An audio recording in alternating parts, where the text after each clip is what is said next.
40 सुकरात का पत्नी प्रेम। सुकरात का पत्नी प्रेम। सुकरात जैसे महापुरुष की पत्नी भी सुकरात से नाखुश थी, बहुत नाखुश थी। क्यों? क्योंकि वह दार्शनिक ऊहपोह में ऐसा लीन हो जाता था कि भूल ही जाता था कि पत्नी भी है। एक दिन तो दार्शनिक चर्च में ऐसा लीन था कि चाय ही पीना भूल गया। सुबह की पत्नी को तो ऐसा क्रोध आया, चाय बनकर बैठी है और वह बाहर बैठा चर्च कर रहा है अपने शिष्यों के साथ। उसके क्रोध की सीमा न रही। वह भरी हुई केतली को लाकर उसके सिर पर उंडेल दिया। उसका आधा मुंह जल गया। जीवन भर उसका मुंह जल रहा, वह आधा हिस्सा काला हो गया। लेकिन सुकरात सिर्फ हंसा।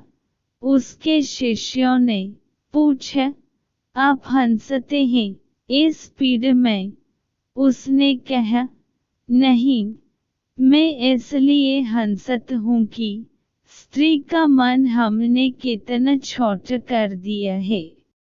उसके लिए दर्शन भी, यह दर्शन का ऊहपोह भी ऐसा लगता है जैसे कोई सौतेली पत्नी।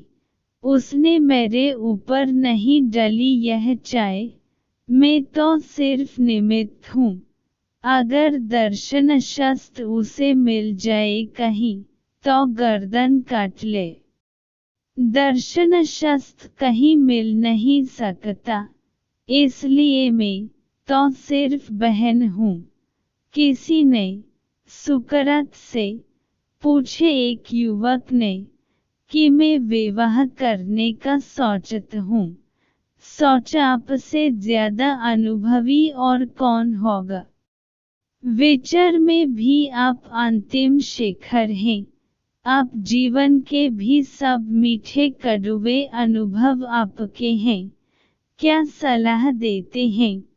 तुम चकित होओगे सुकरात की सलाह सुनकर। सुकरात ने कहा, विवाह करो। वह युवक बोला, आप और कहते हैं विवाह करूं?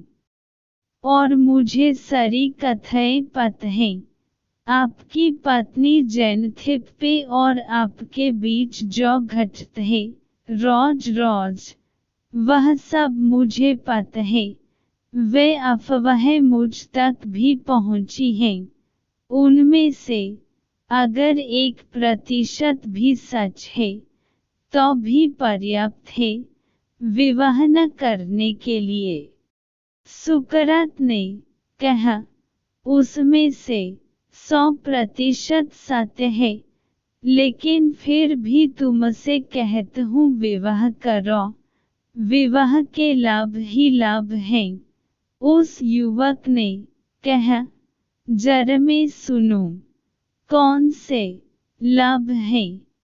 सुकरात ने कहा, अगर अच्छी पत्नी मिली, समझदार पत्नी मिली, तो प्रेम का विस्तार होगा, और प्रेम का विस्तार इस जगत में सबसे बड़ा लाभ है। और अगर मेरी जैसी पत्नी मिल गई तो वैराग्य का उदय होगा, और वैराग्य तो राग से भी ऊपर है। वह तो प्रेम की पराकाष्ठा है। वह तो परमात्मा से प्रेम है।